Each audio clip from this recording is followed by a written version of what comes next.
Bonjour, je m'appelle Louis-Michel, je suis expert Clover chez CS Paiement. Aujourd'hui, je vais tout simplement vous montrer comment accepter un paiement manuellement à partir du tableau de bord terminal virtuel. Donc, évidemment, on va se connecter sur le clover.com, sur notre tableau de bord. Ensuite de ça, on va venir cliquer sur Terminal virtuel, notre bouton vert ici en haut à gauche.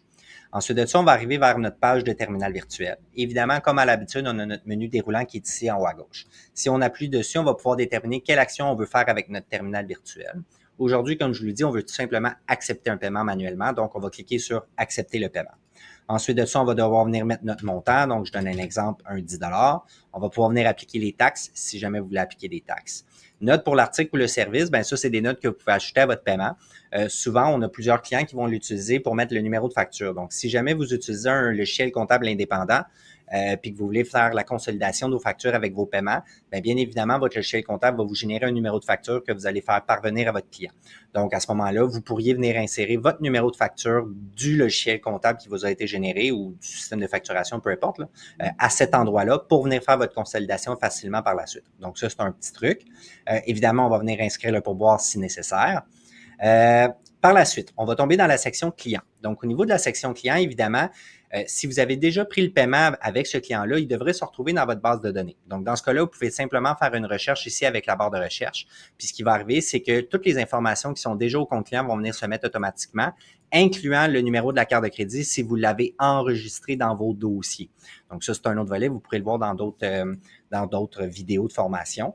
Donc, évidemment, on va venir inscrire le numéro de la carte. Ensuite de ça, on va venir inscrire le nom du propriétaire de la carte. Donc, ça, c'est super important.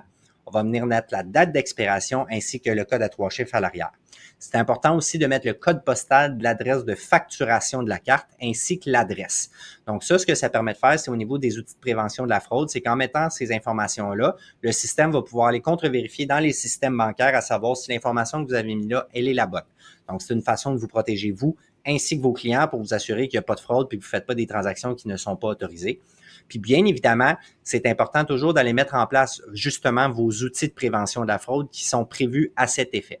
OK? Donc, il y a déjà une vidéo qui a été montée sur la chaîne YouTube de CS Paiement ainsi que sur notre site web dans la liste de lecture terminal virtuel tableau de bord.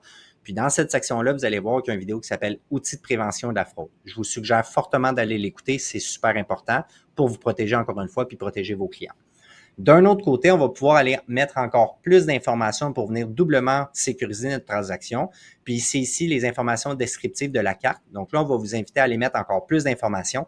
Donc le nom du propriétaire, l'adresse courriel, numéro de téléphone, le pays d'émission, l'adresse et le code postal. Tout ça, ce qui est en lien avec la carte de crédit, OK, du client. Donc ça, à ce moment-là, on va pouvoir faire des doubles et des triples vérifications pour être certain que c'est une transaction qui est légitime. Par la suite, on peut déterminer si on va envoyer un reçu à notre client ou pas. Si oui, à ce moment-là, on va cliquer sur courriel, puis on va pouvoir venir inscrire le courriel à qui on veut envoyer notre reçu. Donc, une fois que c'est fait, lorsque vous allez avoir inscrit vos informations de carte de crédit, les informations du propriétaire de la carte, c'est important. Vous allez voir qu'ici, vous allez avoir un bouton « Effectuer le paiement » qui va tomber vert. Puis c'est à ce moment-là que vous allez pouvoir effectuer votre paiement. Du moment que le paiement est procédé, à ce moment-là, vous allez avoir un bandeau dans le bas de l'écran qui va vous dire que le paiement est effectué. Puis si vous allez dans votre section de transactions, à ce moment-là, vous allez voir que le paiement est effectué, puis que le mode de paiement va être terminal virtuel.